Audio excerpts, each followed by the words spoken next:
Hey, welcome back to the Vikings Playbook podcast. I'm your host, Steve Hoikkala, and just want to welcome you tonight. Thank you for joining us. I do have a great guest with me tonight. I do want to introduce him real quick. It's Kyle Joudry. And if you haven't already followed Kyle on social media, he's an editor for PurplePTSD.com and then also Vikings Territory, our sister website. You can go ahead and follow him on X at Vikings Gazette. And I'd like to welcome to the stage, without no further ado, Kyle Joudry. Kyle, how are we doing tonight? Yeah, I'm doing okay. I'm doing all right.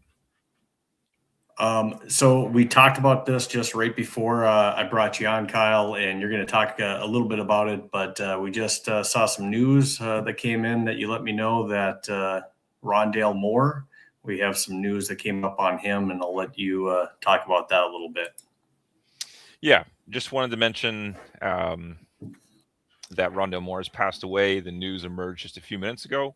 And so, Steve was kind enough to invite me onto his podcast to talk, draft and free agency and so on. And we will get there. And all that has its place, of course. But it didn't feel right to get to that before acknowledging that a 25-year-old has lost his life. And obviously that's just far more important than anything else we'll go on to discuss here. So we send along our condolences. I speak on behalf of the websites, PurplePTSD and Vikings Territory. Speak on behalf of the websites, Steve and I as well. We send along our deep condolences. We're very sorry to hear this news and very sorry for the players, for the organization, for Rondale Moore's friends and family. It's just terribly sad news. And so wanted to acknowledge that before getting going. And yes, so with Rondale Moore's passing, unfortunately, we there's going to be more details that come out on it, and just this is what we've seen so far on it, and obviously this is tragic. So prayers to Rondale Moore's family, friends, obviously teammates with not only the Vikings but his last former team. I'm sure the Cardinals that played with him. They're going through some tough times right now too. So prayers to all those individuals that right now are, I'm sure mourning right now the loss of a dear friend and family member.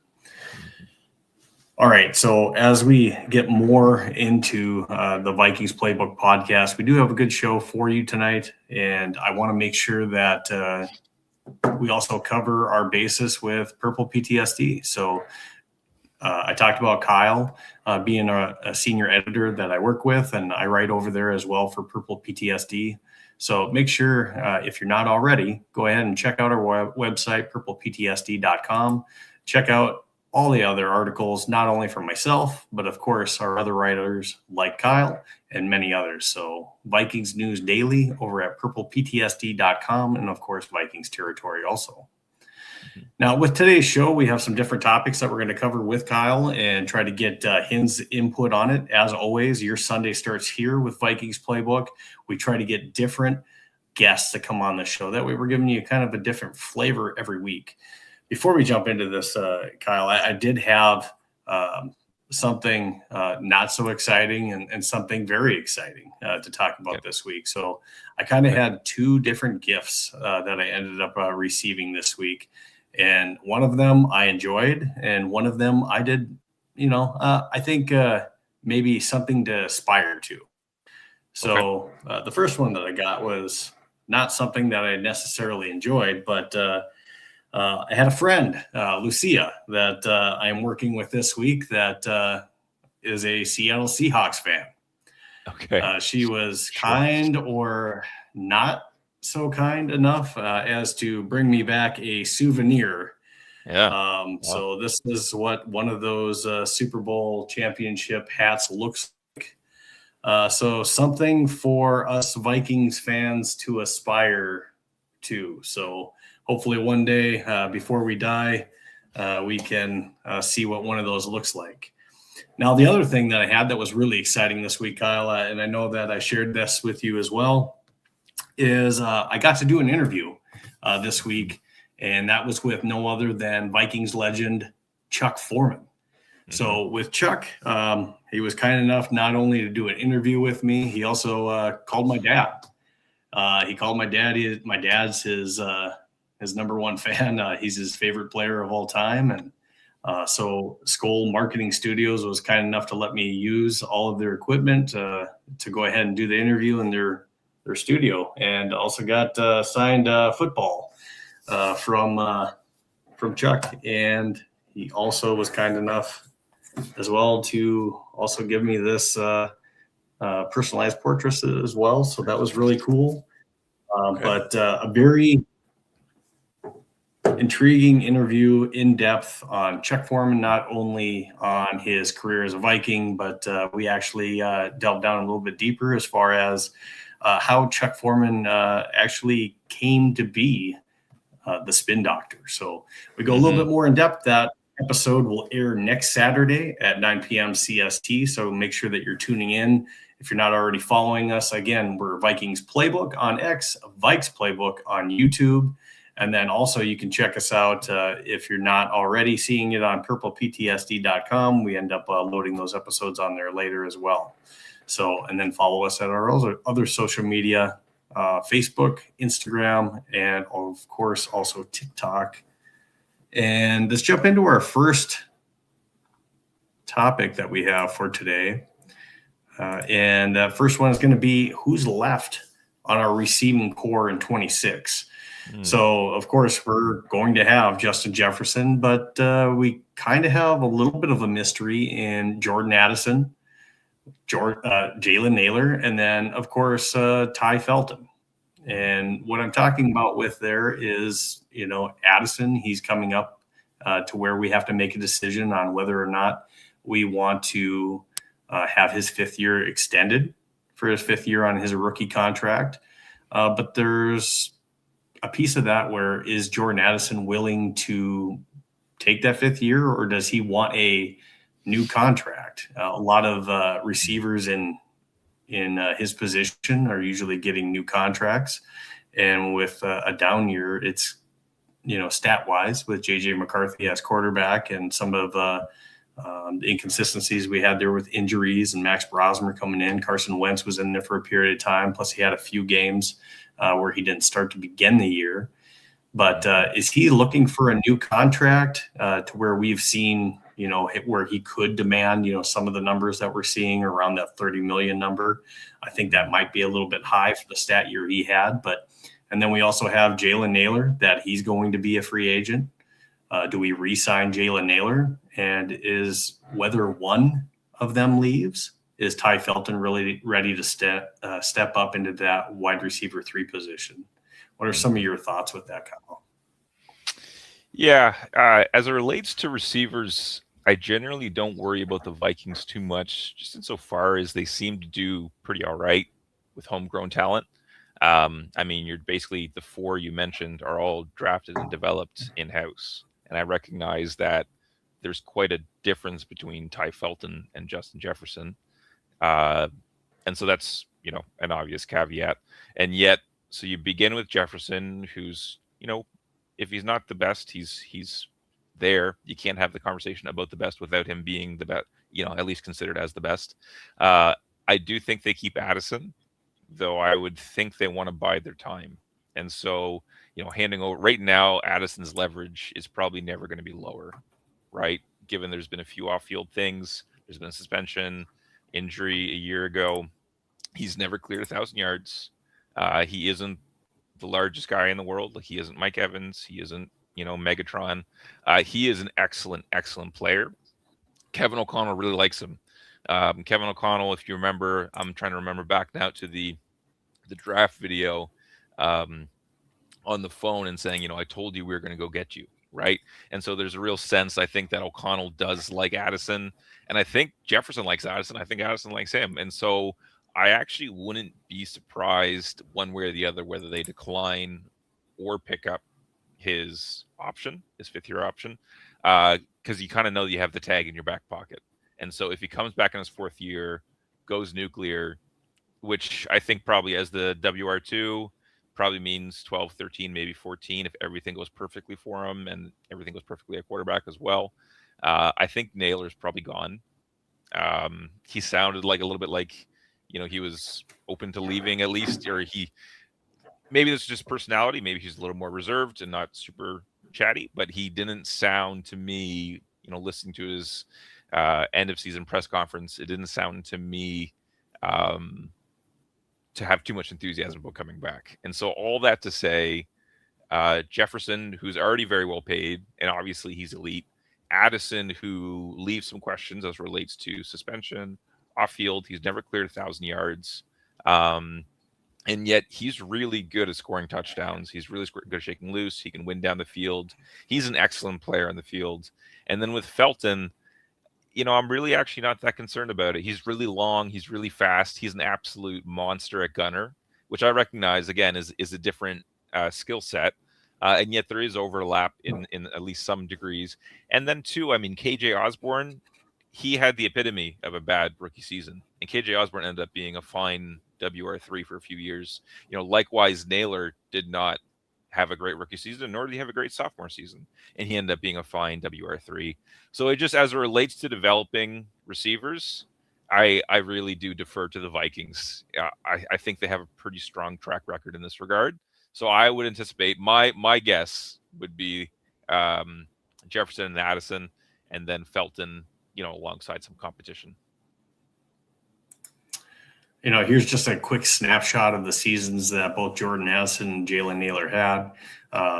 Some of the free agent spot track estimates are, talking about maybe a $12 million cap number, maybe a $12 million for 3 years type thing for Jalen Naylor. But maybe there's some other free agent targets that are out there. I know Brev has talked about Tutu Atwell possibly being one of those targets. But there might be a cheaper free agent option that we may choose to bring in. Maybe we go into the draft. There's some names in there too, with Brazel from Tennessee, Malachi Fields from Notre Dame. Those could be options inside the draft that we end up bringing in as well to kind of bolster some of those receiving core options at a cheaper price than what a $12 million 3-year contract would be for Jalen Naylor. And again, you have to ask yourself, what are we doing with Jordan Addison? Because if you do pay Jalen Naylor, especially like a $12 million number, are we paying him, to be a wide receiver 3? Or would we now be paying him because we think he's going to be a wide receiver 2 in the future? So definitely something to consider. And as far as Ty Felton, we did draft him, to be an eventual for where we drafted him. We drafted him to where we expect him to actually get some snaps. So Ty Felton, I think, at least deserves to see a lot more snaps and show that he can be the guy before you decide to maybe pay big money to continue to keep Jalen Naylor. If you're not going to keep Addison, then yeah, absolutely, I'd like to see Naylor stay. But if we're going to continue with Addison, keep him longer, or maybe he ends up being trade bait later on, you kind of have to make the decision with Jalen Naylor of, is he going to be the eventual number 2, and can he be a number 2? Or is he nothing more than just a wide receiver 3 on this team, at least? So that is, one of those questions that we're going to have to continue to ask ourselves. Now, those of you that are watching or tuning in, if you have any questions for myself or Kyle, make sure that you send them in X or YouTube, and we'll go ahead and we'll try to answer them best we can. So thank you so much for joining. For those of you that are on, we are having some issues with streaming on X right now for some reason. So I apologize for those of you that typically like to watch on X. So we're working to try to resolve that best that we can. But that will be one of the topics or the questions that will have to be answered this offseason by the Vikings, is what we do at receiver. Now, moving on to the offseason free agent targets. You wrote an article recently on free agent targets that you are interested in. So I went and pulled some of those snapshots, I guess, from your article. and just want to talk about some of the free agents that you thought could be options for the Minnesota Vikings here coming up, and maybe why. So I'm going to go ahead and pull that up. And if you haven't already and you want to read more about that article, go ahead and check it out on PurplePTSD.com and check out Kyle's article on 3 bargain NFL agents who fill needs for the Minnesota Vikings. So go ahead and check that out. All right, let's go ahead and bring up that first one that you had.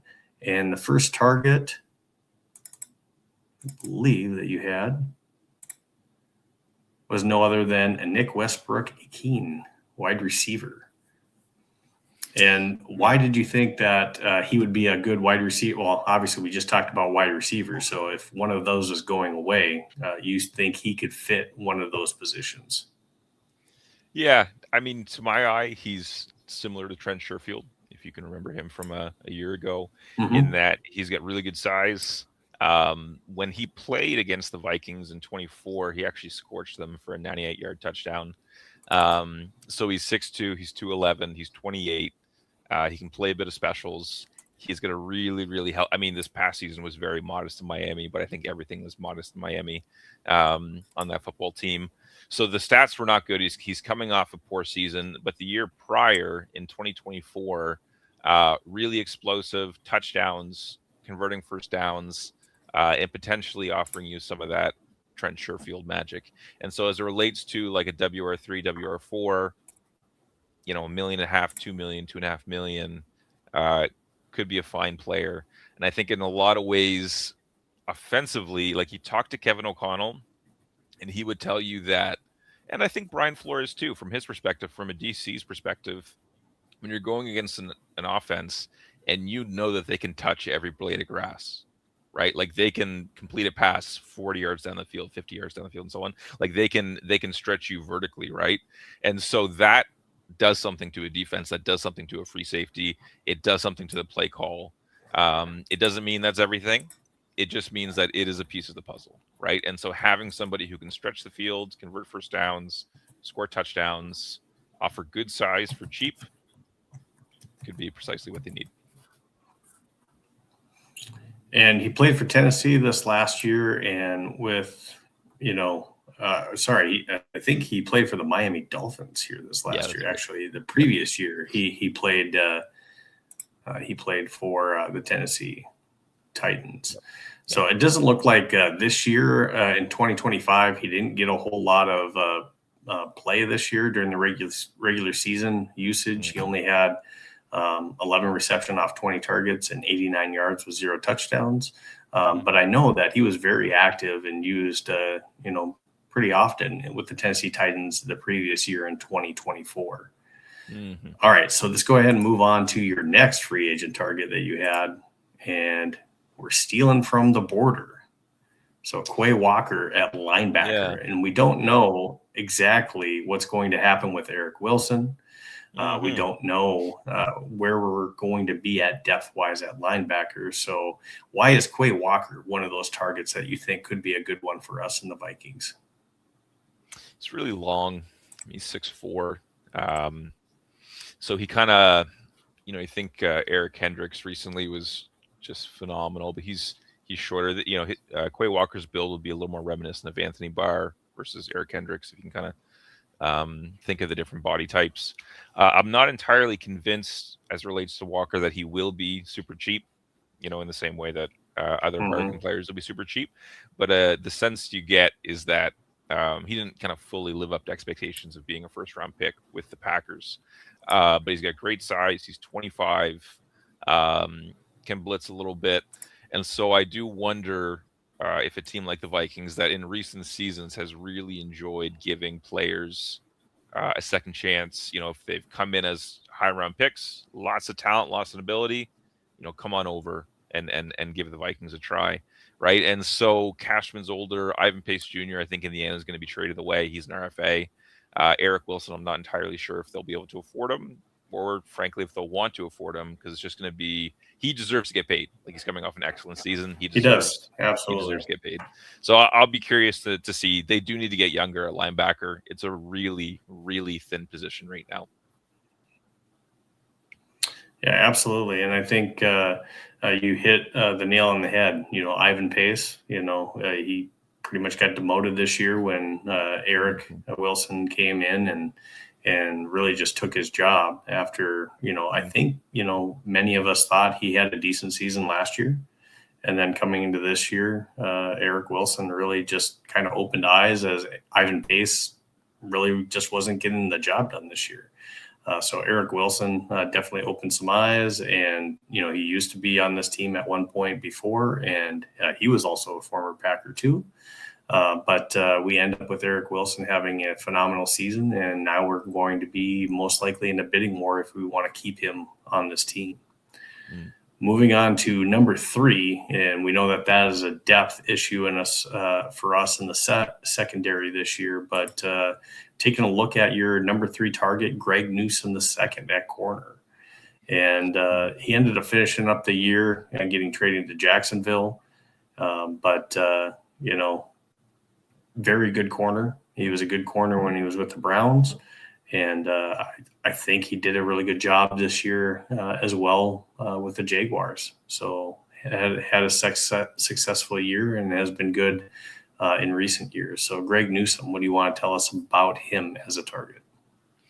Yeah, just kind of a pretty good build. Like, he's not Xavier Rhodes size, but he's 6 foot 6'1", 190, 200 kind of thing. A little bit of versatility outside, inside, which of course is kind of key for Flores. 25, former first-round pick. That Cleveland connection, obviously, prior to Kwesi Adofo-Mensah being fired, it would have made a little more sense, just insofar as Cleveland sunk a first into Newsome back in 2021, and at that point, Adofo-Mensah was still in the front office for Cleveland. And so, there was kind of some connections there previous where people were kind of connecting the purple dots that don't exist now after the way things have gone at GM. Nevertheless, young, size, versatility. And last year with Okudah, that was the kind of gamble, was a former high pick with good size, and they really do seem to want somebody with a bit of sturdiness for that CB3 job, right? And can you go toe-to-toe with Mike Evans, right? With Drake London, with Christian Watson, with the bully receivers in the NFC and in the NFL more broadly, and having a boundary corner who can do that, I think is going to be appealing. And so somebody with some size, even though I do think that Fabian Moreau is actually, a pretty all right depth corner. Yeah, he did well this season. I thought that Fabian Moreau had a decent season for the Vikings, for sure. Completely agree. I mean, he's older, and so you got to factor that into the mix as well. He'd be a fine CB4 or CB5. I do think they look for size and maybe then dip into the draft, right, and try to develop a young fella. Now, PFF recently had said that a good fit for us would also be Mike Hilton. He's 31. He came off of a season where he ended up going to the Colts for a brief moment. But, I mean, he went for a 1-year deal. It was cheaper. And then they tried to say that he would command, somewhere around that $13 million mark. I think that's really high for an individual at his age. And he was just coming off of a deal where I think it was closer to around a 1-year, $2 million deal with the Colts. So I don't know if I agree with that number that Spot Track is, giving us. But, if it's, a gamble at maybe another 1-year contract for a Mike Hilton at age 31, could that be another free agent option for us? Yeah, I mean, he's a slot guy, right? And reasonably aggressive if memory serves. So, yeah, a slot guy, aggressive 1-year deal. I think the only factor that the Vikings won't love is the age, but you mitigate risk by doing a short contract, right? And it's one of those ones where the Vikings feel a little pulled apart right now insofar as they get that young QB timeline and the kind of veteran roster. And so, but they do want to win right now. And people can disagree whether or not they will, but they do want to win, and they're going to try to win. And so with that being the case, they will, bring in some veteran talent, obviously. But I think they'd prefer to get younger if possible. Do we see a world where Jeff Okudah is somehow in training camp with the Vikings come next year? I'd be very surprised. And I have no ill will towards him as a person. I wish him nothing but the best. I would be very surprised. So he had that injury, came in. I don't really think we saw anything, eye-popping great, from him early in the season when he was on the field.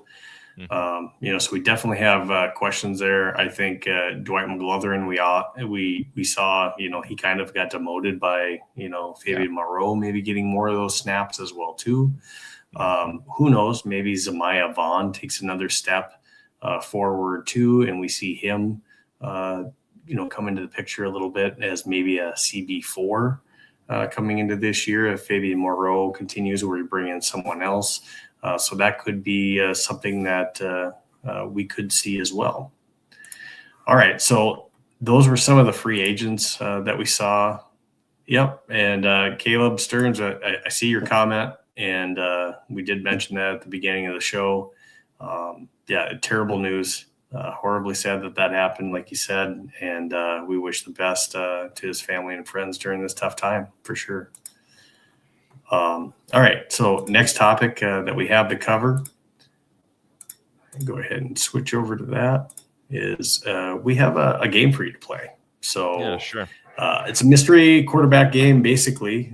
We just had Dustin Baker over at Vikings territory, got a bunch of our who we think is going to be quarterback 1, quarterback 2, and quarterback 3 to start the year. Not necessarily who we want, but he asked that earlier, and now this is who we think as of now. There's a lot of things that can happen in free agency, the draft, still to come. So, it's still a big question mark. But what I'm asking you is, based on some of those responses that we saw in that article that Dustin put out that we had from our writers, maybe grade the QB 1, 2, and 3, and let's see, whether it's A, B, B plus, C minus, as far as what you would like to see out of some of these options. So let me go ahead and pull up these different options for you here. And again, just what you think you would want to see. All right. Sorry, the first one I got for you here. Let me pull it up.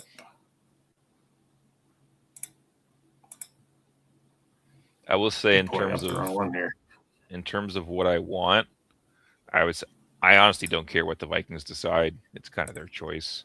If I had a want, I would say JJ McCarthy starting, just because he's been through a lot, and so it's nice to see someone overcome adversity. So I'll say that as my little kind of personal plug. It'd be nice to see the kid do okay, because I know he's been through a lot. This one here, it's all about cost. Sure. If they got to trade a draft pick and then snag Murray, then on that contract, I don't think it's a great fit for the Vikings. Murray's he's small, he's shotgun, and it's not that McCarthy's the hugest guy in the world. Not that they don't operate a shotgun, they do. To me, this is, if it costs a draft pick and they take on that contract, this is like a C plus. But it'd be super fun and super exciting just from an entertainment perspective, because then they could actually complete passes and target down the field and so on. But I don't think it's a good idea. Yeah, I think like you said, it'd be a fun watch. As far as fit in the offense, it's probably not the greatest fit in the offense, but he can get outside in the pocket. He allows wide receivers to have secondary routes, and it does potentially open up some big plays. I don't know, but I think that it becomes more attractive if we're not trading and he's cut by the Cardinals. I'm probably more interested if 100%. That's the case. Yeah. So 100%. And what grade again did you give this one? A C plus? If you're trading a pick and taking on the contract, it's a C plus. If you're not trading a pick and you're just signing him for cheap because Arizona is already paying him, that's like an A minus. Okay. All right, let's move on to the next one. Let's say it's Kirk Cousins, QB2 JJ McCarthy, and QB3. Let's just say we draft a rookie. D. So we're retooling as a just in case. No, thank you. And bringing in Kirk. And let's just say Kirk is, does your grade change if it's a 1 year versus a 2 year? Yeah, it just, been here before. Or are we still sitting at it? Yeah, this is a D. If you're bringing in Cousins, like I anyhow, it kind of is what it is. He's a decent enough dude. I respect him. Don't think he's a bad guy at all. I think he's an okay guy. Mhm. And I actually think he's, a reasonably competent quarterback as well. But no, this is a D. Don't do this. Don't do this. Oh my gosh. All right, option 3. Freak, man. It was talked about. Yeah, you're seeing it again, right? If it's Aaron Rodgers, oh dear, JJ McCarthy, and then again, somehow, if it somehow happens and Max Brosmer is still around as your QB3. Yeah, I hate it. F. Don't do it. Please no. Trade your pick for Kyler Murray. I got to listen. This is my job. I do this. Like, this is how I pay my mortgage and feed my kids. I listen to the press conferences and stuff. No. I don't want to listen to Aaron Rodgers talk for a full year. No, thank you. No, this is terrible. He's 42. I'm with you. Yeah, move on. 1,000,000%. I'm with you here. Yep. All right. So option number 4, love JJ McCarthy. Yeah. Geno Smith. Really, yeah. And maybe even Anthony Richardson coming in. I love that idea. Okay. So in hockey, I'm a hockey fan. That would be kind of the sport I enjoy the most. There are some teams that say you should always, doesn't matter how deep and how good you are a goalie, you should always have like a robust supply of goalies in the pipeline because it's such a unique position, right? And it's so important. If you don't have it, you have nothing. It's like pitching in baseball. Mm-hmm. So my point being that QB3 Anthony Richardson, develop, away from the spotlight, develop your game. You're crazy talented. Love that. Meanwhile, JJ McCarthy as the 1, I'm cheering for him as a person. I'd like to see him do well. Meanwhile, Geno Smith, he has been through a lot, similar to Sam Darnold, good size, veteran. He'd be a great backup. I think that's your best one by a mile. That's an A. Now, does it change for you at all if we have to trade for Geno? Or if I don't think there's any world where they trade for Geno Smith. So yeah, it would change for sure. Yeah. But I don't think they're taking on that contract.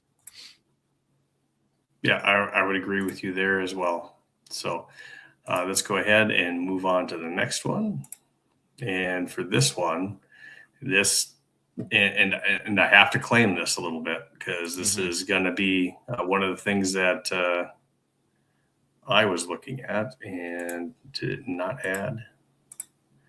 Hold on 1 second. Let me add this one in. There are too many files open here at one time. Mm-hmm. Okay, so JJ McCarthy, a Jimmy Garoppolo as a backup, and then QB3, maybe a Zach Wilson or a draft rookie quarterback. B- now, yeah.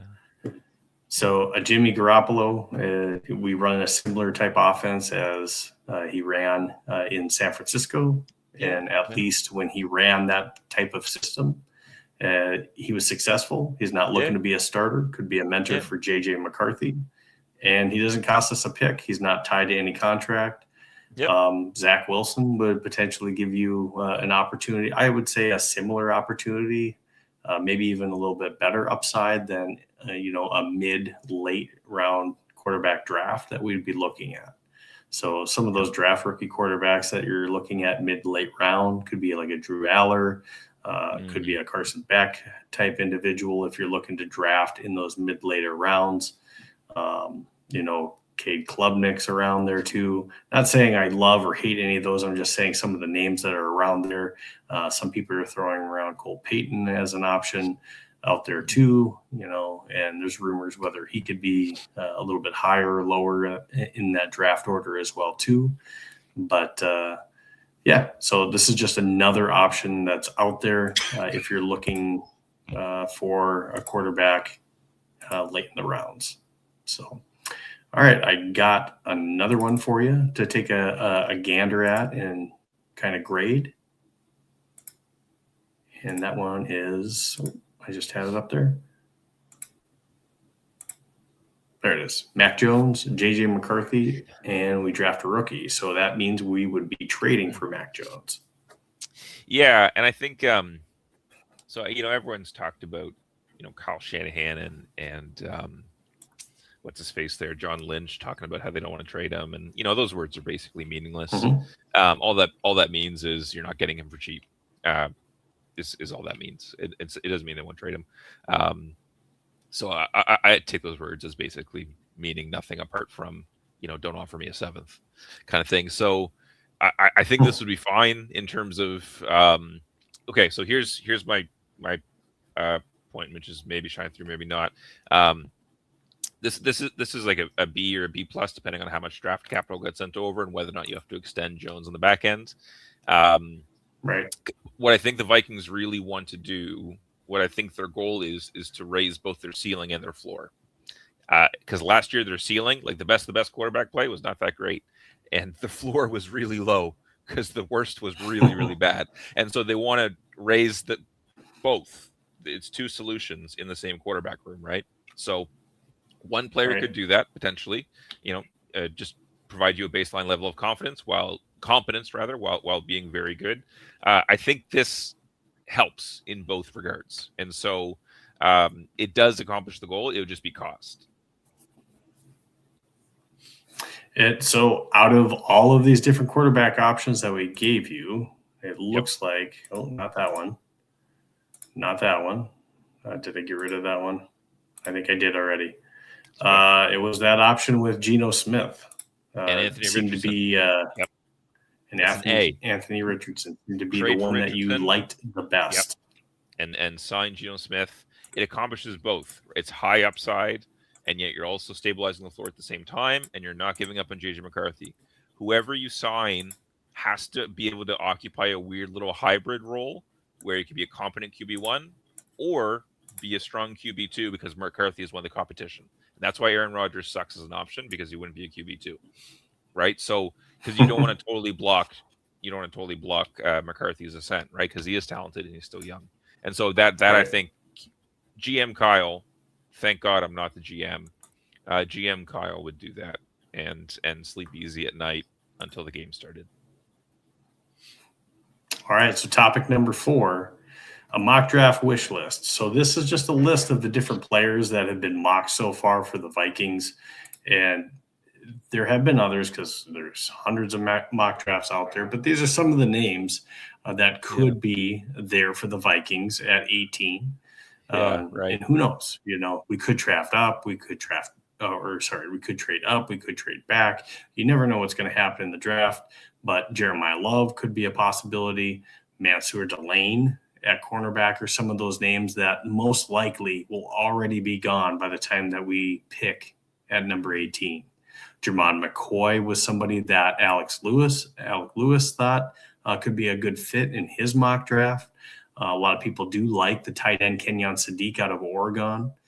Caleb Banks, he's a defensive tackle over Florida who's hanging around that, but he has maybe some injury concerns. Is he healthy? Avion Terrell at cornerback. Dylan Thieneman has been mocked to us by Daniel Jeremiah. He's a safety out of Oregon. Emmanuel McNeil Warren, he's a safety out of Toledo that we've seen several mocks for the Vikings at 18, but is that too high to pick Warren or Thieneman as a safety at 18? Those are some of the questions, but we have holes at running back. We have holes in the secondary. We have maybe 2 safeties that we have to pick up in this draft. Maybe we have to look at depth at corner. We could look at a tight end depending on what we decide to do with TJ Hawkinson. Do we restructure his contract, or do we try to trade or cut him and collect the dead money on it? So those are some different questions that we have on this team. Ryan Kelly is most likely retiring. So are we looking at trying to roll with a Michael Juergens, a Blake Brandel option at center? Do we need to pick up a center as well early in this draft, or is that more of a later round concern if we think we can roll with a Blake Brandel at center? Out of these options, then those are a lot of questions. What would you like to see the Vikings do as far as maybe not even necessarily a player, but what would you like to see them? Offense, defense? And is there a certain position that kind of jumps out to you that we need to address early in the draft? Yeah. The honest answer is that I kind of don't care. Apart from, I think over these past 4 years, the Vikings did considerably better when they were patient and allowed the board to fall to them.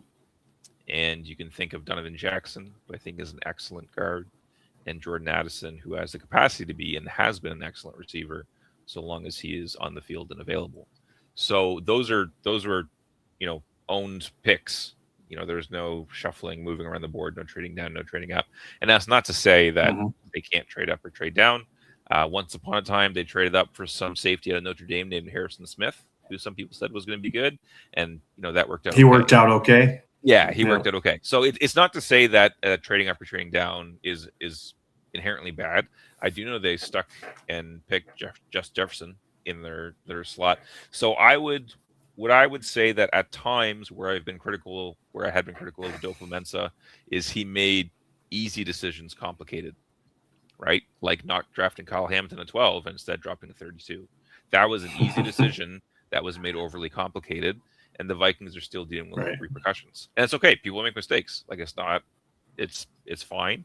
But that would be one of my main kind of takeaways. And so sitting at 18, I just cannot imagine that Jeremiah Love is there. And so maybe they can trade up to get him. If he starts to kind of slide to the end of, and maybe even like 11, 12, 13, maybe they start working the phones. It's possible. Terrell is kind of the name that I've kind of been intrigued by. His brother plays in the NFL. They would really, really love to get a young corner, like a strong high-end corner who can give you 5, maybe 10 years of excellent play. Like the Vikings would be thrilled. 18. Say it again. Sorry, you're kind of cutting there a bit.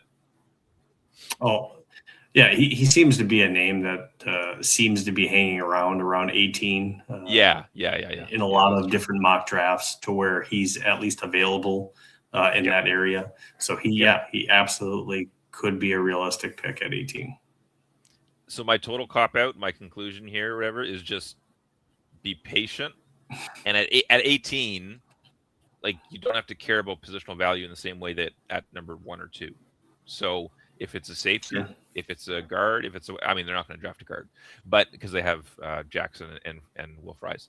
But the point being that just keep it simple, don't overcomplicate it, and just do your best to draft a great player. And if that's Terrell, it happens to be a premium position, a position in need, then all the better for the Vikings. I think so too, and I totally agree with you. That's all the main topics that we have tonight. Is there anything else that you want to cover, or any last shout out or thoughts that you have? No, thanks for having me on. The Olympics have been great. That's it. Definitely want to thank you for joining us tonight, Kyle. And thanks for those of you that were able to jump on, and hopefully more of you guys will be able to see the recorded version of this. I apologize right now. And again, make sure that you're following us if you're not already on X, YouTube, Facebook, Instagram, and TikTok. And then remember to tune in here coming up. Chuck Foreman, that interview that's coming up next Saturday. Vikings legend, the sit-down interview was great, and I hope that you can tune in and at least catch it.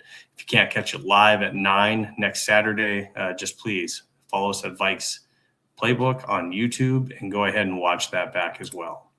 So that's all we have for tonight. So if you're not already covering or watching all the coverage that we have already for you with PurplePTSD.com, make sure you head over there and check it out for more Vikings news daily. For Vikings Playbook, that is Kyle Joudry, who's joining me tonight, and myself, Steve Hoikkala, your host. Join us every Saturday at 9 p.m. CST for the Vikings Playbook. Your Sunday starts here. Till next time, Skol Vikings.